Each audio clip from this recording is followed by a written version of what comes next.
तो मित्रों, अगर आप थंबनेल देख के इस वीडियो पे आए हैं तो मैं आपको बता दूं, ये किसी भी तरह से क्लिक बेट नहीं है। रॉयल इनफील्ड गोरिल्ला पे आप सच में 50% के आसपास डिस्काउंट उठा सकते हैं।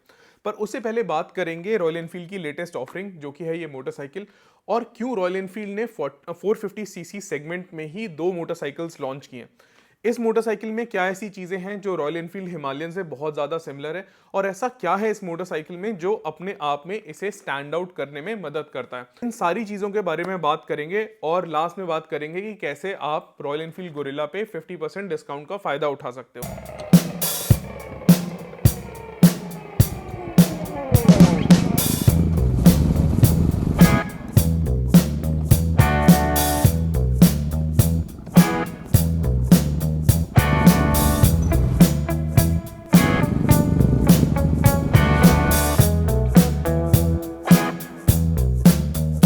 मोटरसाइकिल को देखते ही सबसे पहले ध्यान जाता है इसके टायर पे। तो ये जो टायर है ये 120/70/70 साइज का टायर है, और ये थिकनेस में पहले से बढ़ा है। और बात करें इसके डिस्क ब्रेक की, तो इसके डिस्क ब्रेक का साइज़ है 310 mm, जो कि रॉयल एनफील्ड की हिमालयन से छोटा है, जिसका साइज़ 320 mm है। अगर गलत हो तो आप कमेंट सेक्शन में करेक्ट कर दीजिएगा। बात करते हैं इसकी लाइट की। लाइट बहुत ही ज़्यादा सिमिलर है रॉयल एनफील्ड हिमालयन की, पर ओवरऑल अपीयरेंस जो है मोटरसाइकिल की वो काफ़ी ज़्यादा डिफरेंट हो जाती है, क्योंकि ये एक नेकेड बाइक है, ये एक स्ट्रीट फाइटर है, स्क्रैम्बलर है, जबकि Himalayan is more adventure focus. Tyre से आगे बढ़ते हैं तो हमारा ध्यान जाता है इसके टैंक पे। तो इसका जो टैंक है वो काफ़ी डिफरेंट है हिमालयन से, और साइज़ में पहले से रिड्यूस हुआ है। इसमें 11 लीटर कैपेसिटी आती है। और दूसरी एक चीज़ जो गोरिल्ला में नहीं है वो है इसके फ्लैशी कलर्स। मतलब आप देखिए कि पर्पल कलर से रॉयल एनफील्ड, और ये इतना ज़्यादा येलो, और इसके बाद ये पर्पल स्पॉट्स, ये हमने पहले कभी रॉयल एनफील्ड की मोटरसाइकिल्स में नहीं देखा था। बात करें हिमालयन में, तो हिमालयन में काफ़ी ज़्यादा सटल कलर्स आते हैं जो कि थोड़े मेच्योर लगते हैं। पर शायद रॉयल एनफील्ड की जो ये ऑफरिंग है ये यंग ऑडियंस की तरफ ज़्यादा टारगेटेड है, और इसलिए इतने ज़्यादा फ्लैशी कलर्स इसमें दिए गए हैं। वापस आते हैं इसके इंजन पे। तो इसमें इंजन जो है वो हिमालयन वाला ही है, जो कि 450 सीसी का इंजन है। और इसका जो गियर ट्यून है, या जो जो भी इसका स्टेट ऑफ ट्यून है, वो हिमालयन से एकदम पूरी तरह से सिमिलर ही है। बट यहाँ पे जो चेंज आता है वो आता है इसके स्प्रॉकेट में, जिसकी वजह से इंजन का रिस्पॉन्स का जो नेचर है वो थोड़ा सा चेंज हो जाता है। और रॉयल एनफील्ड हिमालयन की तरह ही इसका जो इंजन है वो स्ट्रेस मेंबर है। मतलब कि आप यहाँ पे देखिए, जैसे ये जो है फ्रेम का ही एक पार्ट है ये इंजन।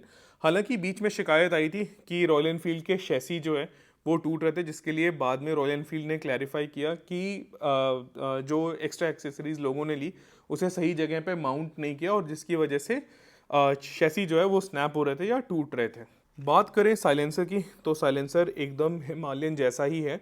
और इसके वीडियो के बात करें साइलेंसर की, तो साइलेंसर इसका हिमालयन वाला ही है, और इसका एग्जॉस्ट नोट हम वीडियो के एंड में सुनने की कोशिश करेंगे। और यहाँ पे है इसका रेडिएटर, और इसका जो कई लोगों ने इसे भी क्रिटिसाइज़ किया है कि ये एकदम ओपन है, कोई बच्चा बच्चा भी इसे खोल सकता है और कोई प्रॉब्लम हो सकती है। बट मेरे ख्याल से शायद इसे सर्विस करने में इजी हो, इसलिए यहाँ पे लगाया है। अब ये डिबेटेबल हो सकता है कि परफेक्ट पोजीशन इसकी क्या है, पर इसमें एक्सपोज्ड है बाहर। आते हैं इसके रियर सस्पेंशन पे। इसमें मोनोशॉक सस्पेंशन है, जो कि 6 पोजीशंस तक एडजस्टेबल है। और मोनोशॉक सस्पेंशन का फ़ायदा ये रहता है कि ओवरऑल स्टेबिलिटी जो है मोटरसाइकिल की वो ज़्यादा रहती है। अब वापस आते हैं इसका रियर एंड। रियर एंड पूरी तरह से हिमालयन से सिमिलर है, और ये रही एक यूके की नंबर प्लेट। और वापस से अगर आप इसका जो ये एंड है वो देखोगे तो सेम ही है। इसके रियर एंड के टायर का साइज़ है 160/60/60। और ये जो है मेरे ख्याल से देखने में बहुत ज़्यादा डिफरेंट नहीं है हिमालयन के टायर से, बट साइज़ में उससे छोटा होगा, और सेम ही चीज़ इसके डिस्क ब्रेक कैलिपर्स में भी होगी। लुक में पीछे से बहुत ही ज़्यादा अच्छी लगती है। हिमालयन में पीछे का जो यहाँ पे जो रैक लगा हुआ है वो डिफरेंट है, इसमें ये ज़्यादा ग्रैब हैंडल बार की तरह पे है। हिमालयन का जो रियर का लुक है वो यहाँ से डिफरेंट है। ये जो ग्रैब हैंडल बार्स है उसमें पीछे की तरफ एक कैरियर भी आता है, और इसमें जो है सिर्फ आपको ग्रैब हैंडल बार्स दिखते हैं। जो कि इसकी ओवरऑल लुक एंड फील को ज़्यादा कॉम्प्लीमेंट करता है। और इसका जो व्हील बेस है वो हिमालयन से कम हुआ है। अब इसको कम करने का जो रीज़न होता है वो ये है कि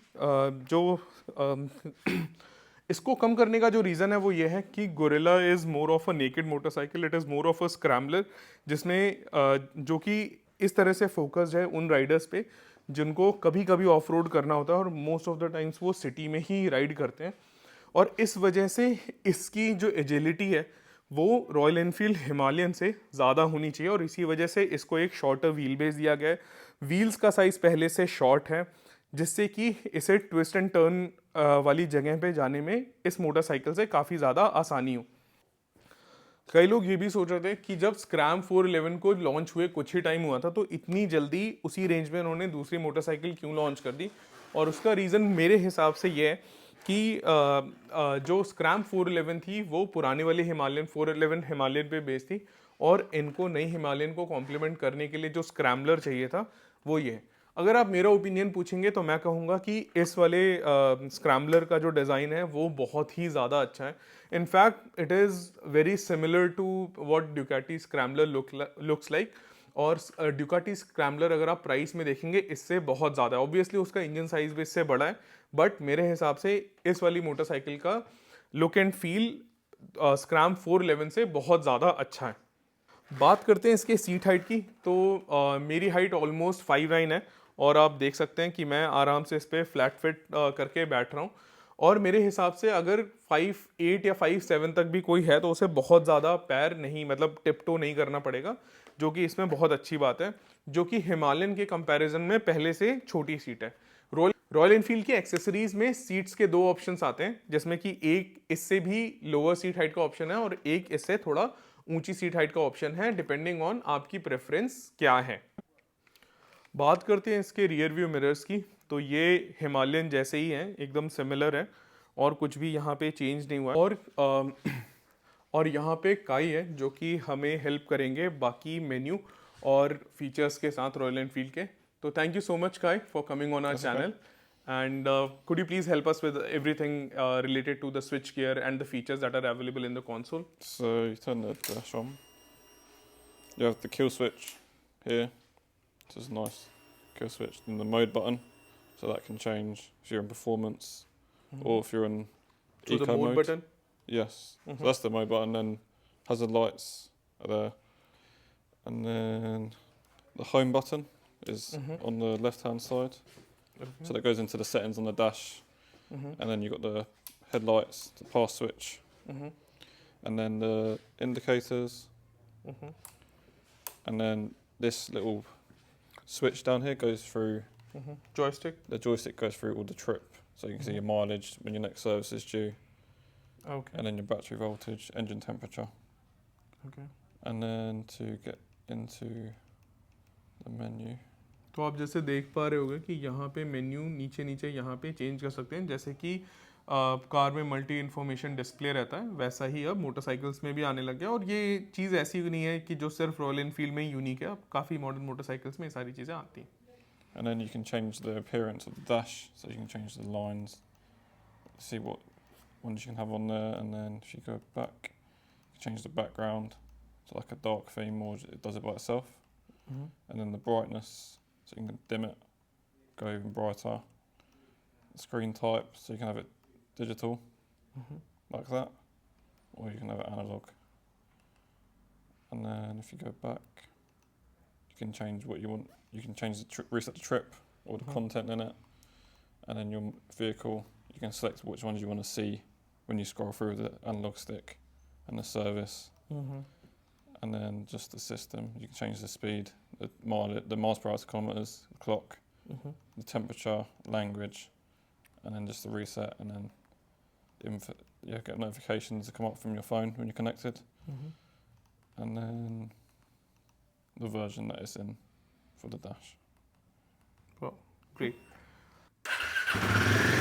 तो ये जो है इसका एग्जॉस्ट नोट है, अब मैं आपको एक बार सुनाता हूँ।